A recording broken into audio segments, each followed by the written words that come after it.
Welcome to Dynamics Corner. This is Kris. And this is Brad. This episode was recorded on December 16th, 2022. Chris. Here we are again. We're on camera. Yes, on camera. And you're festive. And I am the Grinch over here. I'm going to save my holiday festival outfit for our next podcast.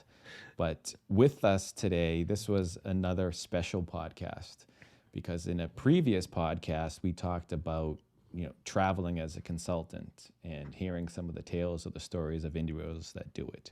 So with us today, we have Shannon Mullins and Kristen Hosman.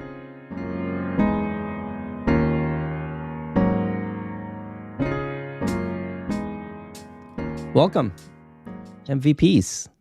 Kristen and Shannon, welcome. Thank you for taking the time to speak with us today. We just had a little banter. Everybody's festive, dressed up in their, holiday sweaters. Other than myself, I think that today's the day for me to be the Grinch, as it is every other day of the year. Well, again, thank you for taking the time to speak with us today. I've been looking forward to speak with you ever since it was a few episodes ago that we spoke with Steve Endow and Steve Chinskey to do a follow-up to Directions EMEA, and they mentioned some of the events that they were doing, and they started talking to us about the Scoot Crew,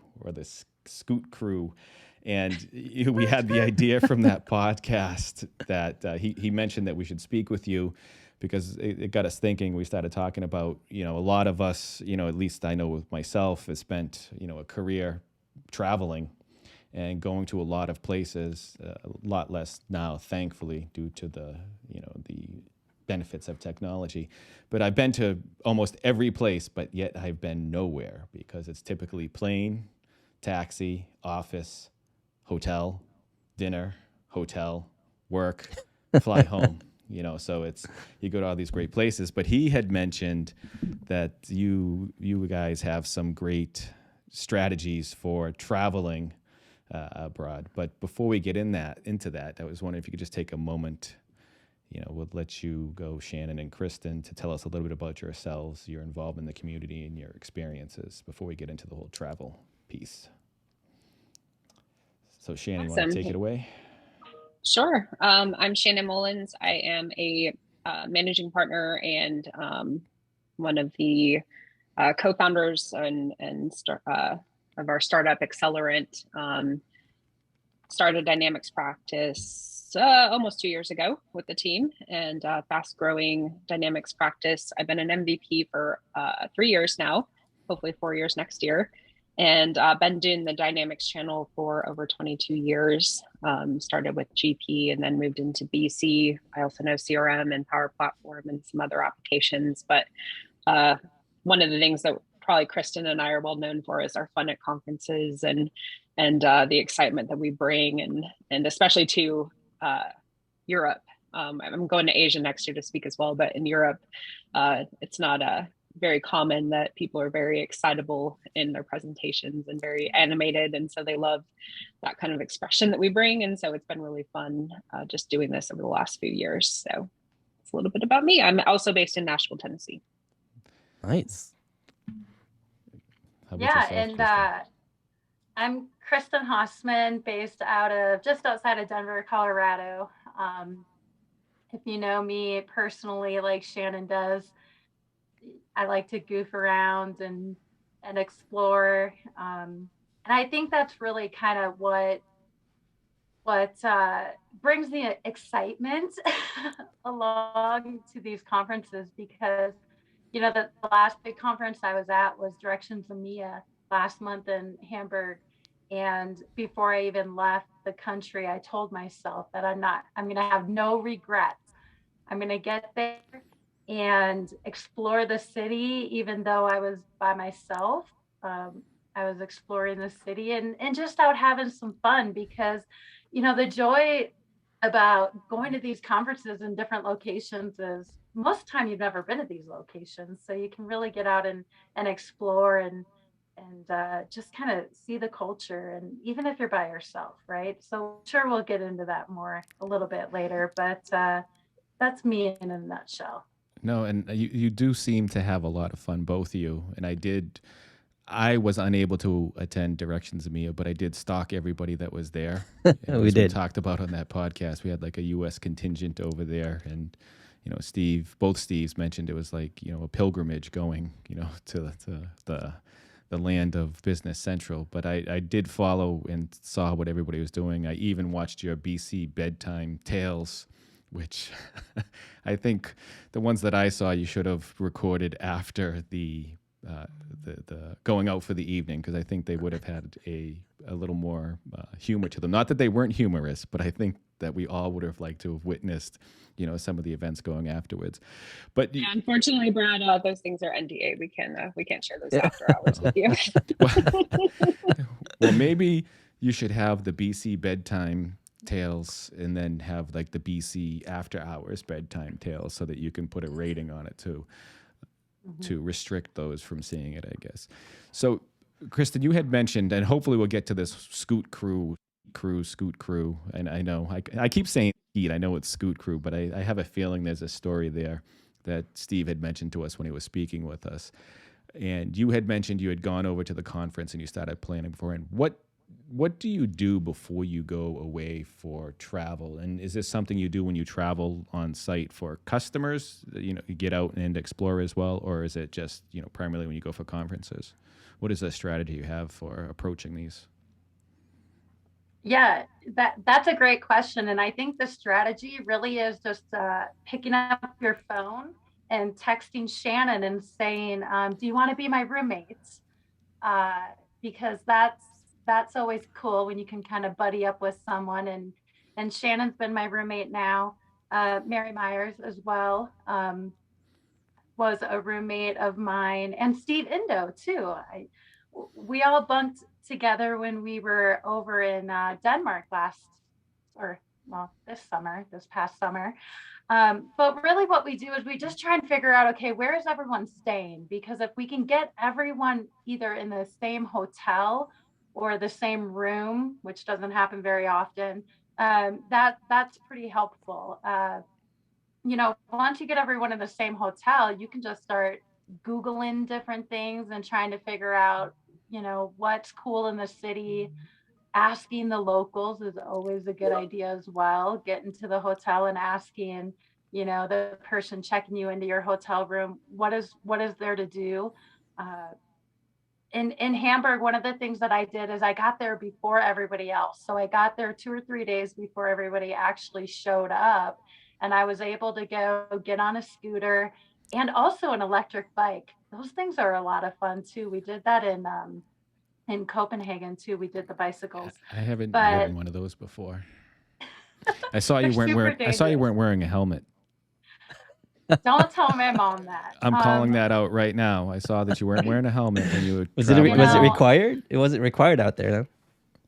I don't know if it's required, but it's probably not a bad idea to get some sort of a helmet, and then maybe we can just sticker it up with stickers from all the locations we go to. And that would be cool for you to buy one and just bring it with you all the time. So it's like anytime you go to these conferences, just slap stickers on your helmets. That'd be a good one. I think that's a good idea. And we should be safer, Shannon. We should look at those things are fast, by the way. I've been on those, and they can go fairly fast. Before. I ride a bicycle. Someone may have been 2 weeks in a Denmark hospital because of scooters this summer. Oh my goodness, that we know. So yeah, it's not a bad idea, guys.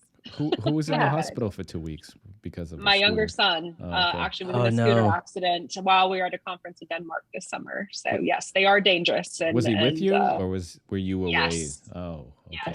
Yes. Nothing like being a conference speaker and getting a call that an ambulance is showing up to pick up your son. No. So. Oh man, that's rough. And I was with you when your son called, your oldest son called, and Shannon and I we were at the mall, and we were at the mall.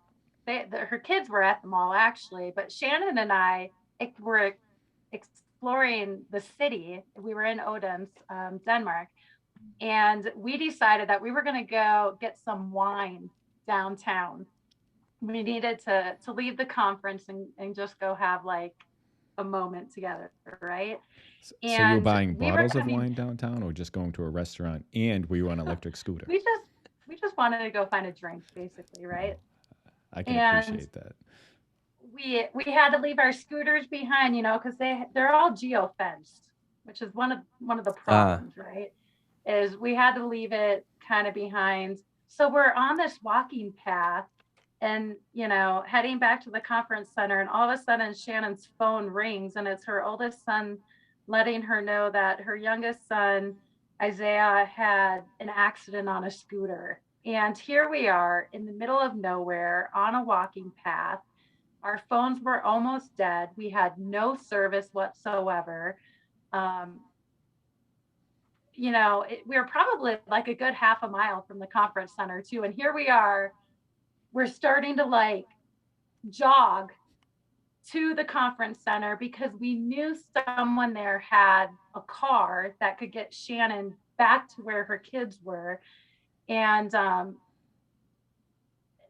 yeah, he ended up in the hospital and he had surgery, didn't he, Shannon? what? Ended up While having in surgery over while in there. Europe, he had surgery, and he didn't come back to the Yes, United States. yes, yes. So we were actually supposed to board a cruise that Saturday from go directly from the conference center to Copenhagen and go into Norway, and instead wound up taking an ambulance ride to Oh the man. Odense Children's Hospital. And who, by the way, if you ever have to have surgery in Denmark, the people are fantastic. They're just absolutely the most nicest, kindest people. And we're going to be doing Denmark again this summer, but wound up having surgery to repair his tendon, which had tore off his kneecap. And we wound up having to stay an additional 2 weeks because of blood clot concerns and the fact that he had to fly first class back because he couldn't stretch his leg out or bend his leg for 6 months, or no, not 6 months, 6 weeks. That extended your Wow. trip quite a bit, I'd Yeah. say. So you see, we have a lot of fun, but we also sometimes have a lot of drama. We had a lot of drama that Steve Endow also got COVID and wound up being in Denmark just as long as I was Oh to recover no. from COVID.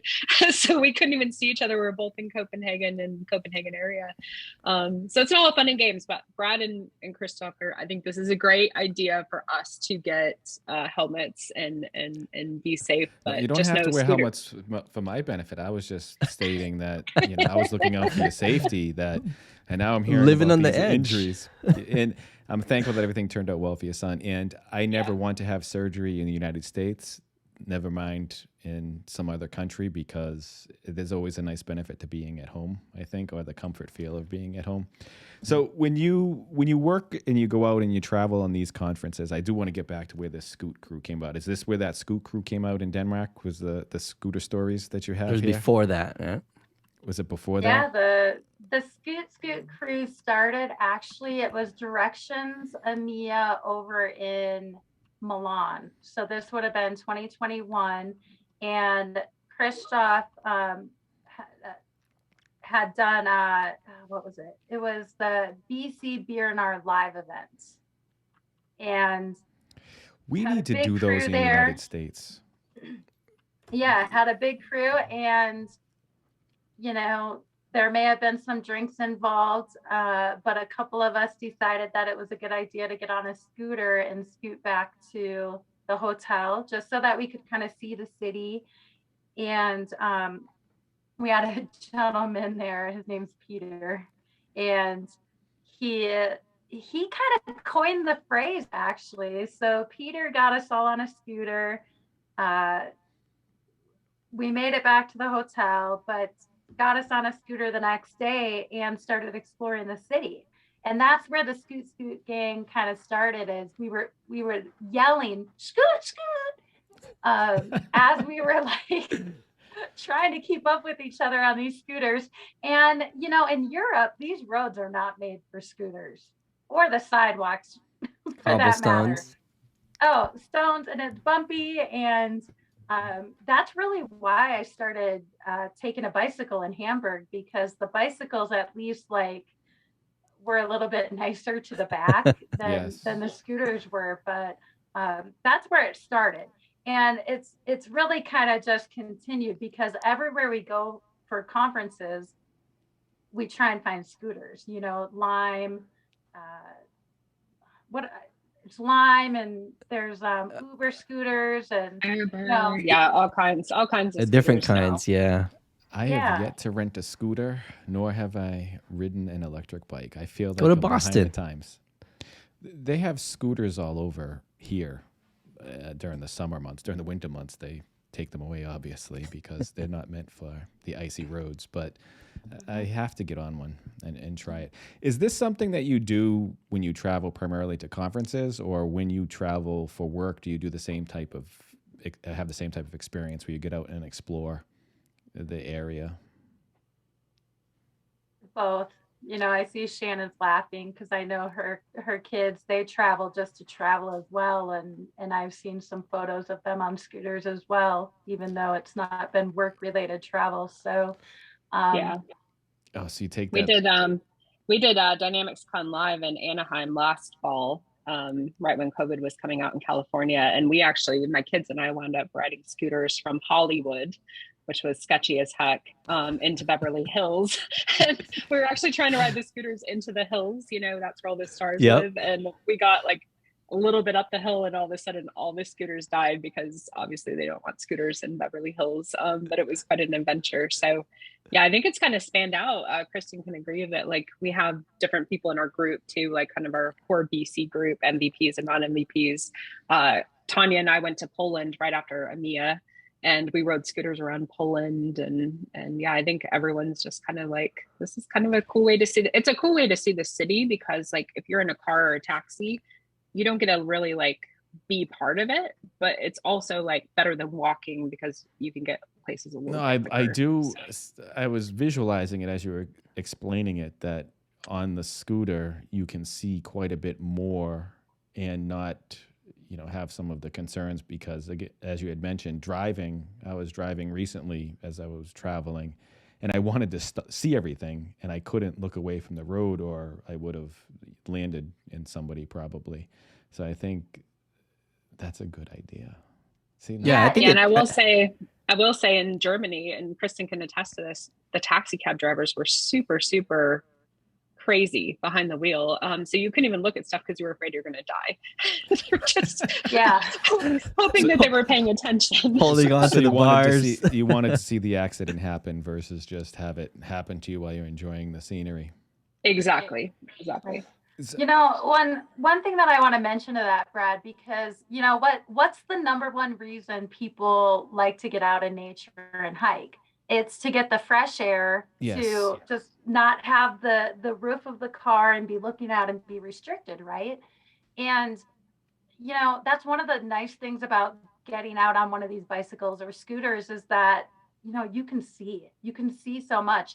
And Europe is so friendly when it comes to bicyclists. A lot of the cities have bike lanes, and even Hamburg, they got the bike lanes. If it's not on the side of the road, then it's a different color stone up on the sidewalks, and you're just kind of going through this crowd of people, and they respect these spaces. They're not going into them and bothering anybody on a scooter or a bicycle, but you're just going through the flow of just the crowd or the traffic, and it's super cool. When Matthew Batterby got to Germany the day after I did, and we hooked up, and he's like, well, let's go do something, and I'm like, yes, let's get on the scooter. And I had been through that city for like 3 hours the day before, so I didn't need a GPS or anything, because I kind of knew my way around at that point. But back to like one of your first questions about like, well, how do you figure out what you're going to do? You explore, right? And you get on Twitter and you start asking people, what to do? So I was able to, in Hamburg, I was able to go to the miniature museum, which is like, these engineers engineer like these miniature city landscapes. And that's all it is in this building, is you just walk through and it's super packed and you see all these really cool landscapes. And then I left there and I continued on the way down by the pier, and I saw these huge ships, and they had these huge banners and signs on them about these escape rooms. So guess what we did that night? We got on a scooter. like 8 of us went to an escape room on a ship, So So do you go early? It was very sketchy. It was dark, and it was like this dockyard, and we're like, all of us are like, Kristen, are you sure there's an escape room on here?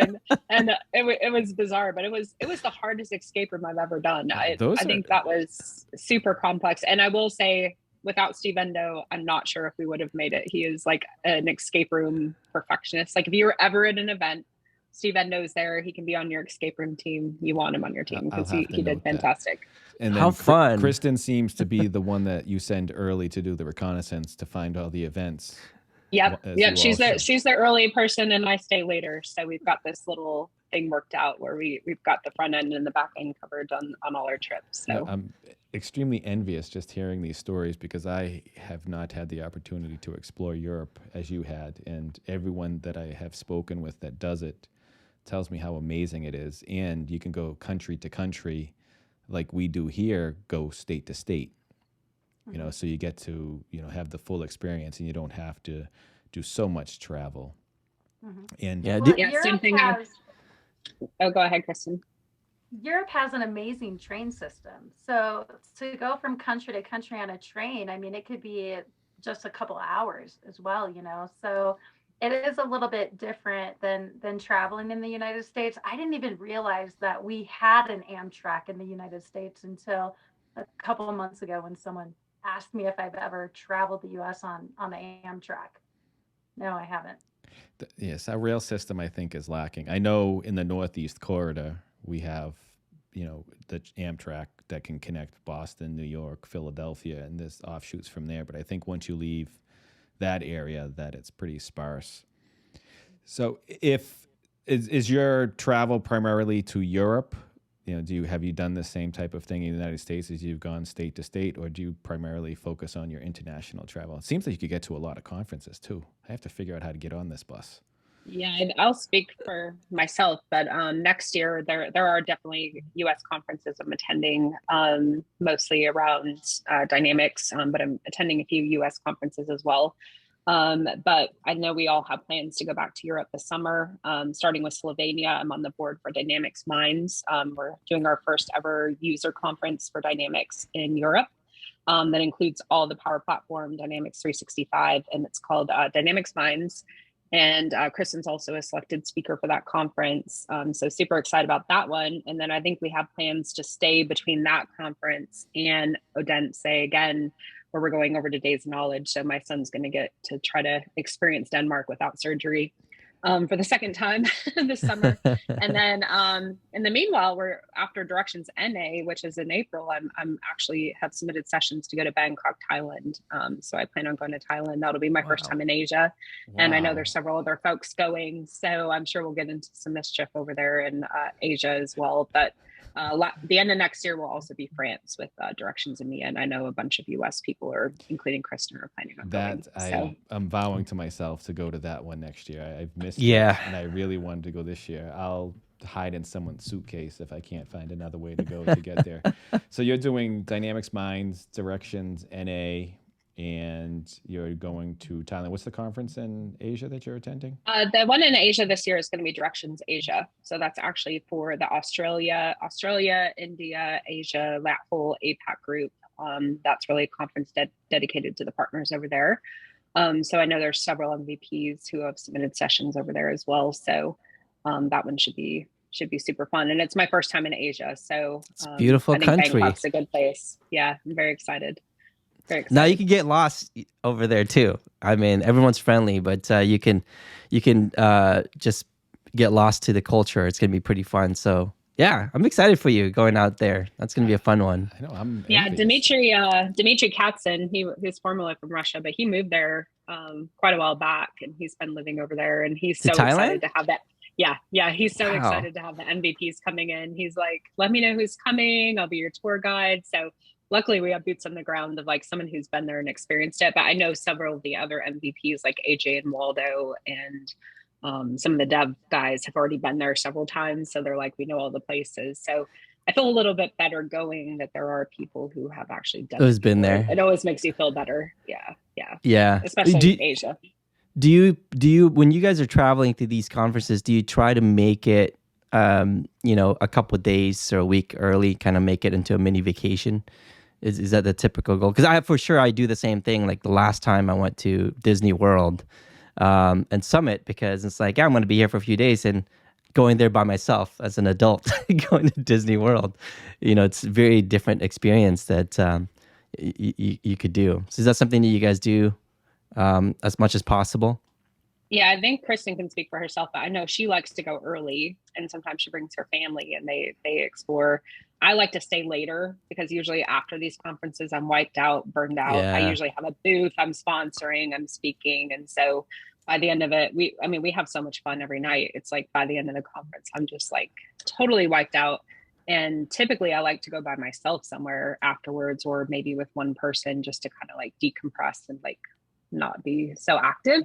And so I think the plan for Thailand is, I think there's several people talking about maybe going to Dubai for a few days after Thailand because we're so close to that side of the world. And Yeah.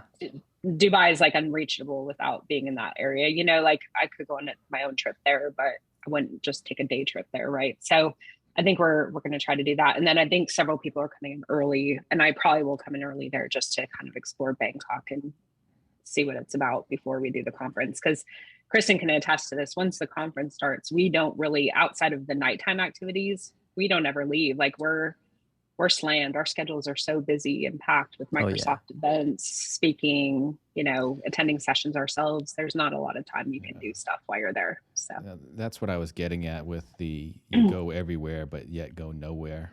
And, fortunately for some of these conferences, I've heard that there's, some nighttime fun, and, it's not necessarily just the fun. It's all big. I call them networking events that sometimes have a little bit of fun. And I'm envious. See, I'm getting excited for you, and I'm not even planning to go to some of these. I have to look into some of these conferences to see about attending them, just to at least travel, for the travel sense. And then also to be able to see the content that is presented as well. What is your craziest experience traveling? And it seems to be mostly for conferences that we're discussing, but what is the craziest that you have had? If it's something that we haven't discussed, if it's something that we've discussed, we can reference that.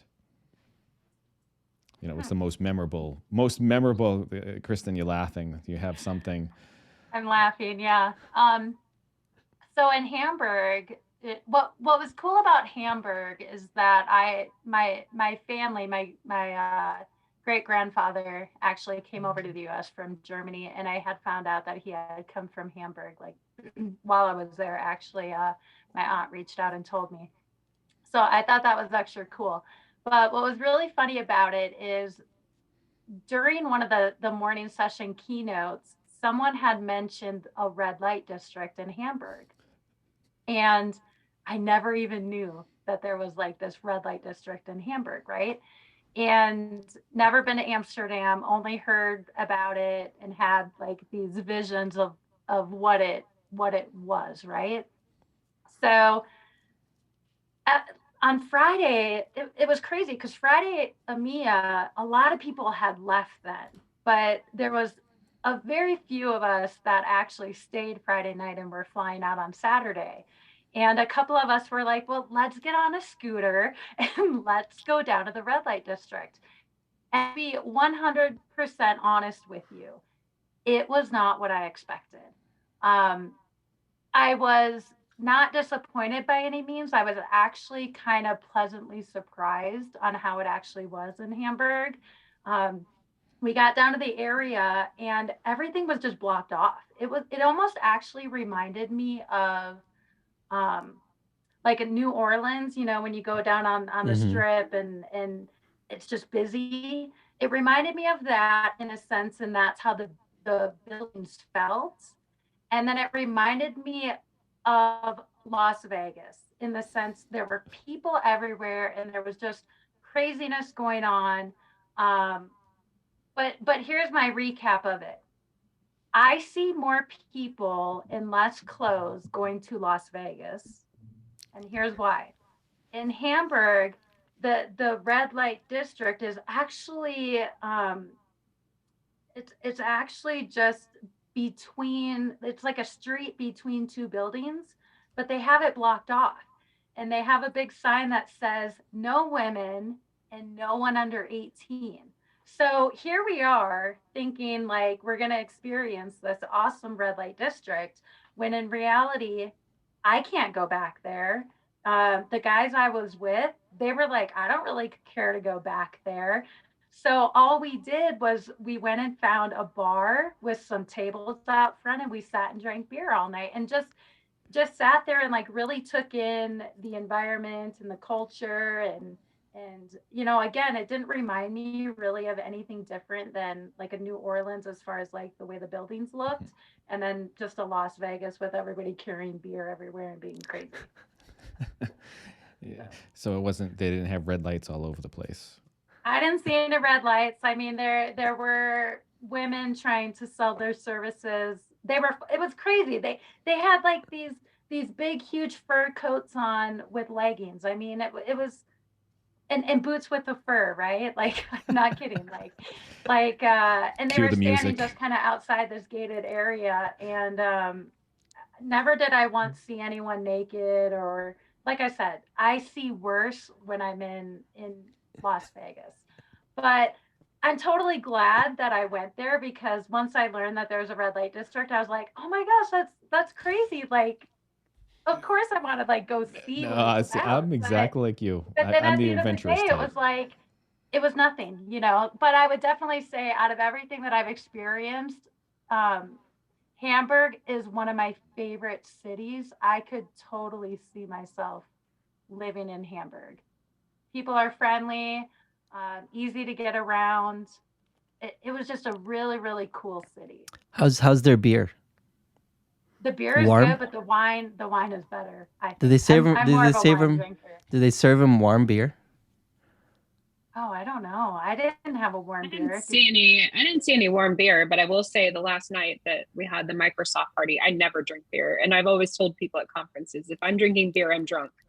And there are tons of pictures of that conference party where I'm with beer, and I'm like, how did I get beer? I never would have purposely went and got beer, but they had beer galore at the party. In fact, they had promised that the beer would never stop running at the party, and I think that was the only thing people could easily get access to. So I did drink some of the beer. Don't remember if it was good or not, but I know everybody who is a beer lover was, very satisfied with the beer experience. I wish. All right, that's good. That's good to know. I wish that I attended. Did you have any pretzels? See, I did have some pretzels. Did have some pretzels. The pretzels were amazing, and also there was really great chocolate. We actually wound up going to a really good chocolate shop with Steve Endow, and he brought some home to his family, and I brought some home. But the chocolate was fantastic, and the food was fantastic. It was definitely not Bavarian style German food that we're used to in the U.S. It was very North German food. But it was very, very, very good. So we got spoiled with good food and chocolate. That's good too, because I mean, you're traveling to different countries. A good way to get introduced to cultures or food. So I'm glad you guys had to, get to try that. Now, Kristen, I saw that you saw posted about. Tell us about this cuckoo clock that you got. Oh, my cuckoo clock! I wish I would have brought it in my office if I knew you were going to ask about it. It's amazing. So like I was saying earlier, my grandfather. Do you keep it outside so it doesn't wake you up? It does. Is that why it's not in the house? So my grandfather had one, and I remember it growing up. I remember it like very vividly, like the sound of the cuckoo clock, right? And my husband and I had traveled to Germany when he was there. He was in the military, and he was over there for a couple months, and I went over there, and we were looking at them, and we were like very early in our marriage, and we decided against it because it was kind of at the time it was expensive, right? So when I had left the US, I had told my husband, I was like, I'm buying a cuckoo clock, like while I'm over there. So we were on this mission, weren't we, Shannon? We were trying to find a shop that sold cuckoo clocks, and then you get there and it's like, well, what one do you get? Because they have quite a few different styles and different things like that. But I settled on this one. It's called Heidi House. And the story with the cuckoo clock, the design that I got, is that Heidi, her parents died, and she had to go live with her grandfather up in the Alps. So the cuckoo clock I got has Heidi and has a dog and her grandfather. It's like the scene, right? But the cuckoo clock goes off every half hour one time, and then on the hour it goes off. And I will admit that I have not turned night mode on yet. And I sometimes will stay up, like if I look at my clock and I'm like, okay, it's gonna go off in 13 minutes and it's like almost midnight, I will stay up 13 minutes and I hear it. It's in my dining room and I hear it upstairs going off. And every time it goes off, I smile. Like I love it so much. I'm not That's annoyed cool. with it yet. No, I wanted to hear it. We spent about 3 hours in the shop to get this clock because this shop was full of all this gorgeous German woodwork. I mean, it wasn't just cuckoo clocks. I bought a nutcracker. I collect nutcrackers at Christmas. Oh, very I bought cool. a hand carved nutcracker. He's so beautiful. He's on my mantle right now. Joined with all his other nutcracker friends, but I was like, I want a hand carved German nutcracker. So while I was picking out nutcrackers, Kristen was picking out that. And then we also both they have these gorgeous wooden nativity and scene sets where you put candles on each end. You light the candles and it spins the characters around. It is the coolest thing I've ever seen. So Oh, that's also very out cool. That is for Christmas and just special. You know, it's like something I told them. I was like, it would be cool if you could open a shop in the US because you can't buy things that are hand carved like that in the US. It's usually No. China or somewhere else. So how long were we there, Kristen? Like 3 hours probably? I would say. We were there for a long time, and poor Steve, you know, he had found a bench to sit at, and he just sat there and he waited for us while we were. But about the cuckoo clock, I have a funny story about it. So, I brought it back in my carry-on because I was afraid to put it in my check bag, so I brought it back in my carry-on, and the chains have these they're like these metal pine cone shaped weights, and that's, you know, how the cuckoo clock goes. You know, it all runs on these chains and pulleys. And I get to TSA in Hamburg and they're just ripping my bag apart, and I'm standing there like all nervous, like, please don't open the cuckoo clock. And they look at me and they go, do you have a cuckoo clock in here, something like a pine cone shape? And I go, yes I do. And they packed everything back up. They didn't open the box. They were really nice about it. But as I'm walking away, all of a sudden I hear them yelling, cuckoo, cuckoo. Now the US TSA Minneapolis, they did rip it open and they were looking at the clock and they were inspecting it quite more than what they were in Hamburg, but it was just hilarious. Did they It's give you the probably cuckoo? common for them. It's probably common for them to like, oh, another person bringing back some cuckoo clock. I was going to ask how you got that like back. someone made a comment on Twitter, like typical US tourist buying a cuckoo clock in Germany, and then I had to get on there and I'm like, you know, my maiden name is Hammermeister. I'm owed this clock, you know. the Twitter scandal defending. Shannon, do you have any funny stories that you want to share with us? I mean, we heard the story of the hospital stay, but I'm sure we have if so you do many BC stories. bedtimes, I saw this where everybody started drinking water. It looked like to me that, and these fake accents. 100% water, and no, the accents are not fake. The accents are 100% real.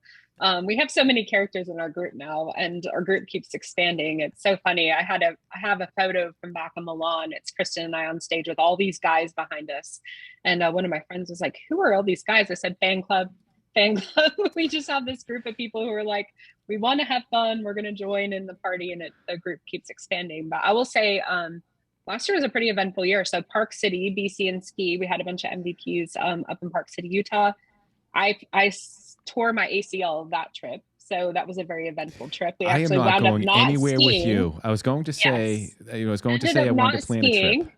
Yeah, ended up not skiing. Denmark, Steve Endow got COVID right after the MVP event there in Denmark. And then my son was in the hospital. So both of those were very eventful trips. But it was pretty common in Germany. We actually didn't have any like weird, crazy stuff happen. I will say after that conference, Tanya Henderson and I went to Poland. And my story is we went to the Marriott. We stayed in a Marriott. It was a gorgeous Marriott. I'm an ambassador elite. I always go to Marriott. I'm not paid to say that, by the way. But anyway, went to the Marriott. We got a gorgeous suite, and the guy was telling us there's a casino on the 13th floor.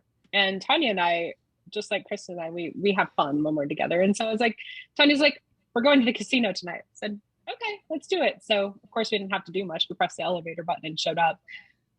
It was the craziest. I've been in casinos all over the world. Craziest casino I've ever been into in my life. So we were the only girls there. There were guys that were there. It was a no smoking casino. They were smoking. Not only were they smoking at the tables, they were playing 2 or 3 tables. So, but they all looked like they were like Russian mobsters. And I was like, the second we walk in, I'm like, should we be here?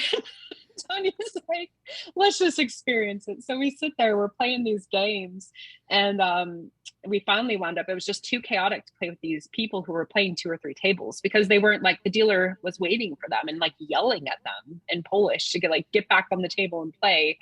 And so we wound up playing a virtual slot machine for like 3 hours, in which I think I was up to like $1,000 US. And because we were talking so much and playing, I lost all of it. Oh no. Oh.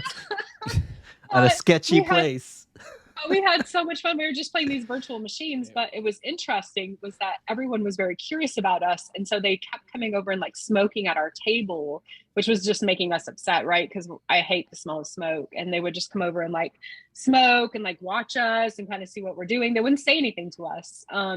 And in fact, like an hour in, we just finally started saying like, hey, please don't smoke here. You know, like, I don't care if they come and watch the table, but I really didn't want them smoking. But it was the most crazy place that I've ever been in my life, just for that fact. Like, it was just bizarre. Like, I felt like I was in a whole different world. Poland in itself is just very unique. That's but they also had legal prostitution in Poland, which we didn't know. So these girls are like dressed in these, you know, outside the casino and down in the lobby are dressed in these, like, I'm going to the club dresses, no fur coats, just dresses. And we told Christoph the next day, we're like, hey, you know, is there like parties going on? He's like, oh no, just the strippers. Don't worry about them. Wow. just They're the working. prostitutes. No big deal. They're working. And I was like, this is a nice Marriott. He goes, yeah, well, exactly. They're there for the money. And we're like, oh, okay. So anyway, that probably was the most bizarre to me. It was the most, I know this is prevalent in Bangkok too, so I'm sure we'll see it, but it was like, you see it in Vegas, right? But I've never seen it anywhere else in the world where it was like that kind of level of just kind of insanity. So it wasn't You'd a see Vegas that casino. You'd see that in Thailand for sure. Yeah, I figured we'll see that in Thailand. So I'm mentally preparing for that. But I was surprised by Poland. I will say, especially because it was like 15 degrees outside, and these girls are standing outside the hotel in these dresses that I'm like, they've got to be freezing. Yeah, so, no, thank you. No, thank you. But It was very. I will say that was probably the craziest moment I had this year, outside of like injuries and just, we always have fun, right? But just unique things happening. No, so. Have you ever had any issues with the language barrier? Have you found that all the places that you've gone predominantly speak English or have English speaking people? Everywhere was pretty good. I will say, for me personally, because we went to Odense, which is outside of Copenhagen, it's not a tourist town. The interesting thing about where Microsoft had this conference was it was in the middle of this residential, very Denmark, very Danish speaking place. So when we wound up in the hospital, we were the only US patient they had ever had in this hospital, because US people do not go to this town. And when we first got there, everyone was speaking Danish. And in fact, the one guy was screaming at my son in Danish. And I was like, we only speak English. And they had to go find people that spoke English to work on our team, because they did have people that only spoke you know, the Danish language. And so I was like, we're going to need a US team. Like, I can't have people screaming at my son. He's already traumatized. So they did have to go find people. But I will say, for the most part, outside of that, everywhere we've gone, Kristen, we've mostly been able to get away with English. I think France is going to be our challenge next year, which I've already been there. They don't like to speak English. So it's a matter of choice, you believe, versus lack of speaking. Well, Kristen, Shannon, if we're ever at a conference together, I think I know Directions I'll be attending. I'm not certain of anything before then. Maybe we'll see, but I have to try to, jump on this bus to follow this scooter electric bike crew going around the city. I mean, Orlando will be a little bit different. I don't know if you know what will go on there, but we can pretend. We'll just go up and down the freeway or something and try to see things. That's living on the edge right there. We can play. What was the game? Frogger. We'll play Frogger, trying to cross the roadway to see how we do, because it's not. Hey, Brad, to make plans for your 2023 trip to France, we are getting a gang together of people who are going ahead of time to go to Paris. I think we're going to go 2 or 3 days ahead of time to Paris and then take the train to Lyon. So if you decide to go, let us know, because there probably will be some really fun pre-gaming activities going on. I put that on my list that I will get there one way or another. So count me in.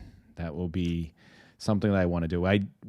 The one funny thing, well, it's not even funny, but the one time I was ready to plan a trip to tour Europe was March of 2020. I had planned to March and April to go over to Italy and do Italy, Spain, just do that route all around over there. And unfortunately, I was not able to make it, and I haven't planned anything since. So now that everything's, moving again, this will probably be the first opportunity that I have. So count me in, put me on there. We'll have T-shirts made so we all can see each other and find each other.